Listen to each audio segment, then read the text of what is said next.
एक पर्सन थे जिनकी नई नई शादी हुई थी और उनकी बिजनेस डूब गई। तो वो अपनी नए नवेली दुल्हन को लेके वो एकदम से बेघर हो गए, पूरा ज़ीरो में आ गए और वो अपने नए नवेली दुल्हन को लेके अपनी पुराना टोयोटा में सोने लग गए। और उनके पास इवन ऐसा सिचुएशन था, उनके पास खाने के लिए भी कुछ नहीं था। वो लोग थोड़ा बहुत इधर उधर का काम कर लेते थे ताकि उनको मतलब खाने के लिए उनका जुगाड़ हो जाए। वो दोनों के दोनों हस्बैंड वाइफ दोनों, ऐसा नहीं है कि वो अयोग्य थे या फिर वो जॉब नहीं कर सकते थे। वो लोग सिर्फ और सिर्फ इसी वजह से जॉब नहीं किए क्योंकि वो लोग कभी भी अपने क्वाड्रेंट को चेंज करना नहीं चाहते थे।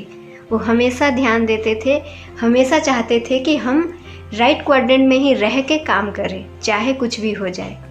और वो पुराने टोयोटा में सोने से लेकर वो धीरे धीरे मिलेनियर बन गए। और जिनका बुक अभी हम पढ़ रहे हैं, the great Robert T Kiyosaki जी।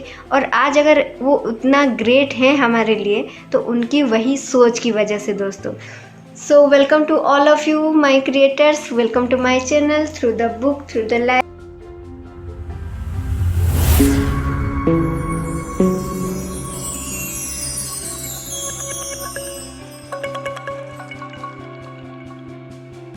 इस चैनल में हम सारे बुक्स के हर चैप्टर को डिस्कस करते हैं ताकि हम उन चैप्टर्स को सही में अपने ज़िंदगी में यूटिलाइज कर सकें। अभी जो बुक हम डिस्कस कर रहे हैं the great person Robert T Kiyosaki ji का बुक है बिजनेस ऑफ 21st सेंचुरी। सो अभी हम देखिए दोस्तों उस मानसिकता के बारे में बात कर रहे थे और यहाँ पर रॉबर्ट टी कियोसाकी जी ये बताते हैं कि वो ज़ीरो से वो मिलेनियर बने और मिलेनियर से फिर एक ऐसा टाइम उनके पास आया कि वो बिना मेहनत किए भी पैसा उनके पास आता था, मतलब वो फाइनेंशियली एकदम फ्री हो चुके थे। तो इस जर्नी में उनको बहुत सारे पैसों की ज़रूरत नहीं पड़ी या फिर कोई औपचारिक शिक्षा की ज़रूरत नहीं पड़ी। तो हमें सक्सेस होने के लिए, ये सारी चीज़ें पाने के लिए किस चीज़ की ज़रूरत है? राइटर यहाँ ये बोल रहे हैं दोस्तों कि हमें सक्सेस होने के लिए एक सपने की ज़रूरत है, फटाफट से चीज़ों को सीखने की ज़रूरत है और जो बदलाव होती है उसको फटाफट से एक्सेप्ट करने की ज़रूरत है, उस हिम्मत की ज़रूरत है। यही हमें सक्सेस करवाती है और यही सक्सेस का राज है। तो दोस्तों हम दुनिया में बहुत सारे लोगों को देखते हैं और हम ये भी बहुत सुने हैं कि कड़ी मेहनत से पैसे कमाए जाते हैं।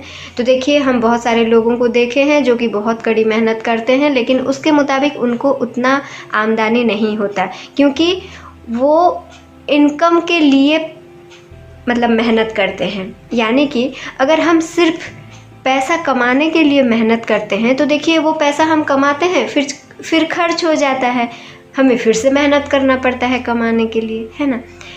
तो यहाँ राइटर का कहना ये है कि हमें उस मेहनत को पैसे बनाने में लगाना चाहिए। यानी कि आमदनी का जो नियंत्रण है, इनकम का जो कंट्रोल है वो हमारे हाथ में होना चाहिए।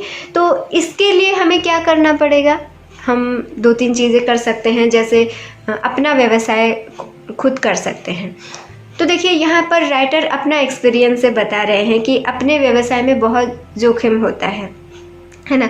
और ख़ास करके जब आप ज़ीरो से स्टार्ट कर रहे हैं तो बहुत सी चीज़ें करते हैं, बहुत स्ट्रगल करते हैं, लेकिन ऐसा भी हो सकता है कि आप फेल भी हो जाए और जहाँ पर आपका पूरा पैसा जो है वो मतलब वैनिश हो सकता है, आप फिर से रोड में आ सकते हैं, इवन माइनस में आ सकते हैं, जैसी हालत राइटर की थी।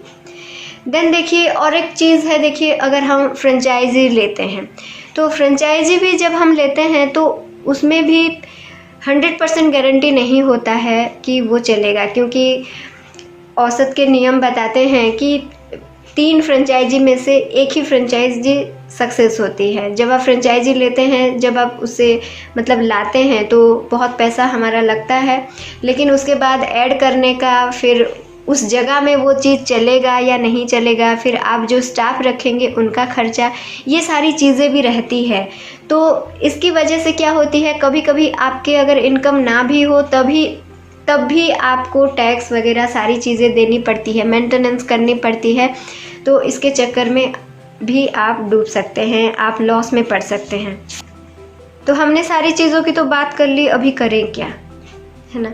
तो देखिए बाकी की जो चैप्टर्स हैं वो इसी के बारे में हैं, एक ऐसा बिजनेस मॉडल के बारे में है जो कि हमें बहुत ही कम खर्च में, अपनी एफोर्डेबल प्राइस में हम उसको बहुत ही अच्छे तरीके से बिल्ड कर सकते हैं, अपने आप को बी क्वाड्रेंट में एस्टेब्लिश करवा सकते हैं, जहाँ पर हमारी लागत कम रहती है, कम यानी कि बहुत कम रहती है, जो कि हम सबको ही अफोर्ड कर सकते हैं, और इतना ज़्यादा रिस्क नहीं होता, इतना ज़्यादा नहीं बल्कि कोई रिस्क नहीं होता। सिर्फ यहाँ पर एक ही कंडीशन होता है, अगर हम कंटिन्यूसली इस चीज़ को करते हैं तो ज़रूर सक्सेस होते हैं, अगर हम छोड़ देते हैं तो वो अलग बात है।